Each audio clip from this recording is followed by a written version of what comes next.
শীতের বেশ জনপ্রিয় একটি খাবার আপনাদের সাথে আজকে তুলে ধরবো। ইনশাল্লাহ ভিডিওটি শেষ পর্যন্ত দেখবেন।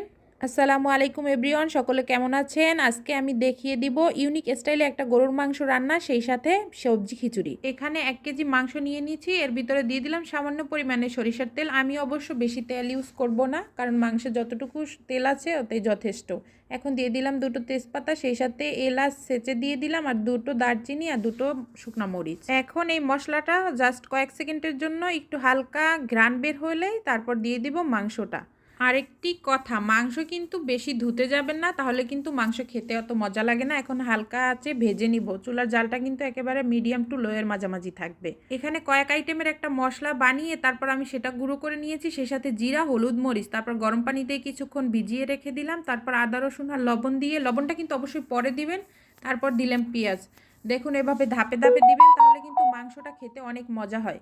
আদা, রসুন, পেঁয়াজ, লবণ ওগুলো দিয়ে কষিয়ে তারপর দিয়ে দিলাম সেই গরম পানি দিয়ে ভিজিয়ে রাখা সেই হলুদ মরিচের মিশ্রণটা। তারপর দিয়ে দিলাম কিছুক্ষণ কষিয়ে টমেটো আস্তা করে 2টো, আর সেই সাথে 4-5টা রসুন। এখন কিছুক্ষণ এভাবে কষিয়ে নিব, তারপর দিয়ে দেব গরম পানি। এখানে অবশ্যই ফুটানো গরম পানিটা ব্যবহার করবেন, তাহলে মাংসটা খেতে কিন্তু অনেক মজা হবে। মাংসটা আগেই 80% কুক হয়ে গেছে, আমি যখন ভেজে নিয়েছিলাম সেখানেই। তারপর পানি দিয়ে বেশিক্ষণ রান্না করা লাগেনি। এখন দেখুন কতটা সুন্দর এসেছে লুকটা, খেতেও দারুণ হয়েছিল।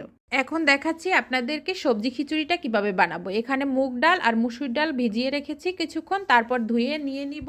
সেই সাথে গাজর, আলু, ফুলকপি এগুলো ডালের সাথে একসাথে সেদ্ধ করে নিলাম। তাহলে কি হবে, চালটা অনেক সময় দেখা যায় ডালটা সেদ্ধ হতে চায় না, এই জন্য আমি আগেই ডালটা সবজির সাথে সেদ্ধ করে নিয়েছি। তারপর দিয়ে দিলাম এখানে সরিষার তেল, সাথে পেঁয়াজ কুচি, 2টো তেজপাতা আর আদা রসুন পেস্ট। এখন হালকা একটু ভেজে নিব। আদা রসুনের গন্ধটা যাওয়ার পর দিয়ে দিলাম বাটা একটু জিরা। তারপর দিয়ে দিলাম গরম পানি, অবশ্যই গরম পানিটা ব্যবহার করবেন। তারপর দিয়ে দিলাম হলুদের গুঁড়ো, সেই সাথে দিয়ে দিলাম 1 চা চামচের মতো মরিচের গুঁড়ো। তারপর দিয়ে ভালোভাবে কষিয়ে নিব যতক্ষণ পর্যন্ত হালকা তেলটা উপরে না উঠে আসে। তারপর দিয়ে দিলাম লবণ। লবণটা আমার আগে দিতে মনে ছিল না। তারপর যাই হোক, চালটা ধুয়ে ছেঁকে রেখেছিলাম, সেই চালটা এখানে দিয়ে দিলাম।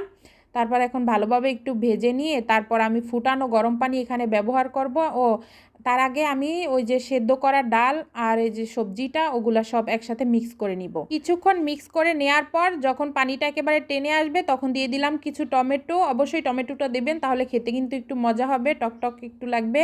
আর তারপর ভালোভাবে কষিয়ে নেওয়ার পর আমি ফুটানো গরম পানি ব্যবহার করব। চাল যা দিবেন তার ডাবল পানি দিবেন। যদি 1 কাপ চাল দেন তাহলে 2 কাপ পানি দিবেন। আর এখানে আমার ডালটা সেদ্ধ করে নেওয়া, যার কারণে বেশি পানি দেওয়ার প্রয়োজন হয় না। তারপর দিয়ে দিলাম কাঁচামরিচ। আর একটি টিপস শেয়ার করি, এখানে আমি 1 চা চামচ কেওড়া জল দিয়ে